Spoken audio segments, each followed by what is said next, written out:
Rain fell heavy over Westmoreland that night. The sound of thunder blended with the faint hum of reggae from a neighbor's radio.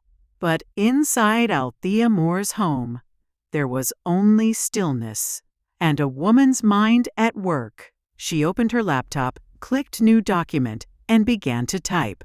Project Women in Sound, a documentary celebrating female voices in Jamaican music. She would make a film, one that put women like Tanya in the spotlight. As she sat and planned, Marvin walked in. Althea, you know you love problem though. Me even love that girl, you know. It was all about the music and making money. Why you do that?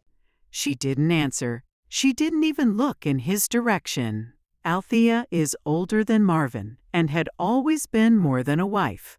Before marriage, she studied media and communications at University of the West Indies and once dreamed of representing women who are hurting and telling their stories. Somewhere between carrying out housewife duties and managing Marvin's studio accounts, she had buried that dream. But now, pain gave her back her fire. 2 months passed. Tanya had cut ties with Marvin completely, working a small bar job by day and writing songs at night. One afternoon, she got an email. Good afternoon, Tanya. This is Althea Moore, Marvin's wife. I'm producing a documentary on emerging female sing-jays in Jamaica. I'd love to feature you, your story, your music, your journey. Her first instinct was to delete it, but the tone was gentle. No accusation, no bitterness. She read it again and again, then replied. Thank you for reaching out, Mrs. Moore. I'd be honored. You can go ahead and send me the details. A few days later, the interview took place in a quiet cafe overlooking Negril's cliffs. The sea was calm, and so was Althea. She wore white linen, peaceful, unbothered. Tanya arrived nervously, twisting her bracelet like a child in trouble. Mrs. Moore, me never know you don't want to see all of my face again, you know. You can just call me Althea. And why not? If I only see you as the girl who hurt me, I'll never heal. Althea set up everything, then turned on her recorder. Tell me, what does music mean to you? It's freedom. In any and every situation, when me shame, when me feel small, when me feel like me have nobody, only when me sing, me feel like God still remember me. Althea's eyes softened. She wasn't just hearing Tanya's words. She was seeing her own younger self, hopeful, lost, searching. After the interview, Tanya lingered. Althea, I have something to ask you. Why are you really doing this? You could have ruined my career and exposed me. Because ruin, you don't heal my pain. Everything happened for a purpose. Marvin breaks something in both of us, but if we create something from the ashes, then maybe it's worth it. Her words struck Tanya speechless. For the first time, forgiveness didn't sound like weakness. It sounded like power. A week later, Althea invited Tanya to record the theme song for the documentary.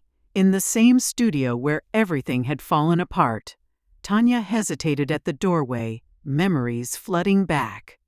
Right now, I don't feel like I can do this in Althea, especially in this place here. You can, because today the music belongs to you, not to Marvin, not to shame, to you. And so she did. Tanya sang with a new kind of strength, her voice raw, trembling, but sure. From silence, me rise again. From pain, me find my song. Tears filled Althea's eyes. She wasn't crying for betrayal. She was crying for rebirth. After the recording, Althea handed Tanya a sealed envelope.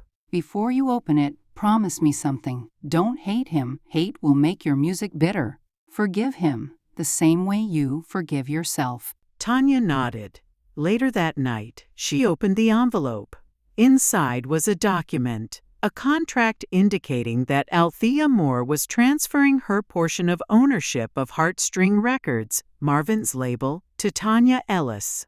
And attached was a note. Tanya, you brought out a side of Marvin I didn't know existed. I can't hate you for that. He lost me, but maybe through this, you'll find what I did. That no man should own your voice. Use it well. Tanya froze. This wasn't revenge, it was redemption. When Marvin found out what Althea had done, he was stunned. Then you mean if you tell me say you really sign over my company to that? You an idiot? Our company, I built the business side same way you build the beats. And I have the rights to choose what I do with my portion. You used love carelessly, but I'm using it wisely. Althea, you not even know the girl. Me literally meet her about 9 months ago, if so long. You wasn't interested in the poor girl, only her voice. Months later, the documentary Women in Sound premiered at the Little Theater in Kingston. Tanya walked the carpet in a gold gown, no longer the girl who hid behind someone else's dream. When the film ended, the audience gave a standing ovation, not just for the story, but for the healing behind it. Marvin sat in the crowd, clapping quietly, eyes glistening.